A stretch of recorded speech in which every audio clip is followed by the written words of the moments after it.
স্বাগত চট্টগ্রাম প্রতিদিনে, সঙ্গে আছি আমি আসিফ সামাদ। এবারে চলে যাব পুরো খবরে। চট্টগ্রামের হালি শহরের আবাসিক ভবনে ভয়াবহ বিস্ফোরণের ঘটনা তদন্তে নেমেছে ফায়ার সার্ভিস।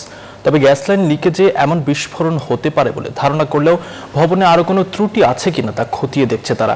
এই ঘটনায় মারা গেছে এই পর্যন্ত 4 জন। এদিকে কর্ণফুলী গ্যাস ডিস্ট্রিবিউশনও শুরু করেছে তদন্ত। রতন দাসের ছবিতে চট্টগ্রাম থেকে নয়ন অজয়ের রিপোর্ট।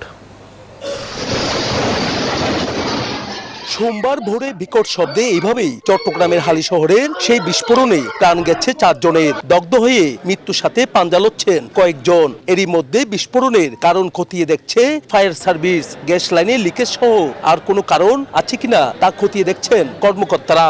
যেহেতু তদন্ত কমিটি 5 সদস্যের তদন্ত কমিটি করা হয়েছে, আজকের মধ্যে আমরা তদন্ত কমিটি ঢাকা থেকে আপনার করব। ডাইরেক্টর আমাদের অপারেশন স্যার আর ডিজি মহাদের সাথে কথা হয়েছে, তিনি বলছেন আমাদের ইমিডিয়েটলি আমাদের টিমটা এখন করে দেবে।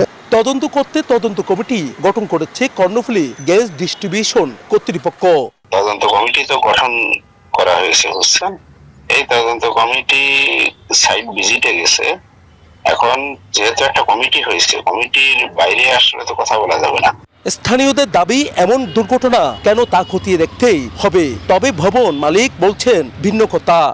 লাইনের কোনো সমস্যাও নাই, আর এখানে তো সিলিন্ডার গ্যাসের প্রশ্নই আসে না, এবং এখানে কোনো ইলেকট্রিক শকও নাই, আইপিএস এর কোনো সমস্যাই নেই।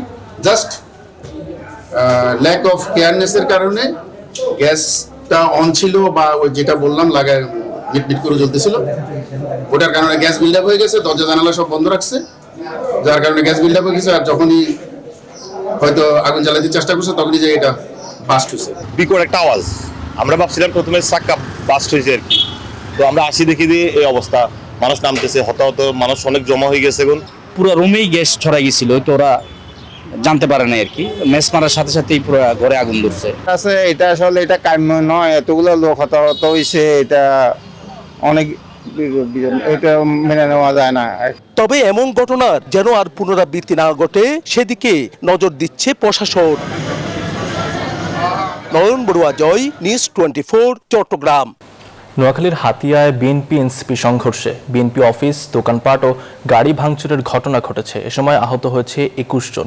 বুধবার দুপুরে প্রায় 2 ঘণ্টা ব্যাপী চলে ধাওয়া পাল্টা ধাওয়া। পুলিশ জানান, চানন্দি ইউনিয়নের প্রকল্প বাজারে আসেন সংসদ সদস্য আব্দুল হান্নান মাসুদ। এ সময় তিনি এলাকার নেতাকর্মীদের সাথে দেখা করেন।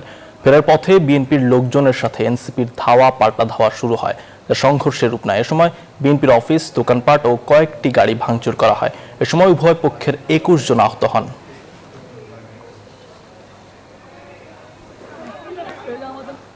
মোহাম্মদ ফজলুল আজিম সাহেব ছিলেন, ওনাকে হত্যা চেষ্টা করছে, ওনার গাড়ি বহরে হামলা করছিল। আজকে আবার আমার গাড়ি বহরে হামলা করছে। তখন আওয়ামী লীগ ছিল, এখন হচ্ছে ভোটের 2 দিন আগে থেকে আবার বিএনপি হয়েছে। ওর নাম হচ্ছে বেলাল লেখা। বিএনপির কেন্দ্রীয় ভাইস চেয়ারম্যান ও সাবেক মন্ত্রী বীর মুক্তিযোদ্ধা আব্দুল্লাহ আল নোমানের প্রথম মৃত্যুবার্ষিকী উপলক্ষে খতমে কুরআন, মিলাদ ও দোয়া মাহফিল অনুষ্ঠিত হয়েছে।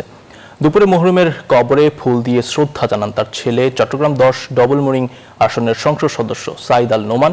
এ সময় তিনি বলেন, তার বাবা আমৃত্যু চট্টগ্রামের উন্নয়ন ও মানুষের কল্যাণে কাজ করেছেন।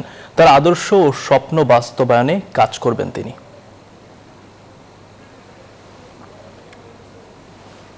এই ছিল চট্টগ্রাম প্রতিদিনে। আর এতক্ষণ সঙ্গে থাকার জন্য ধন্যবাদ।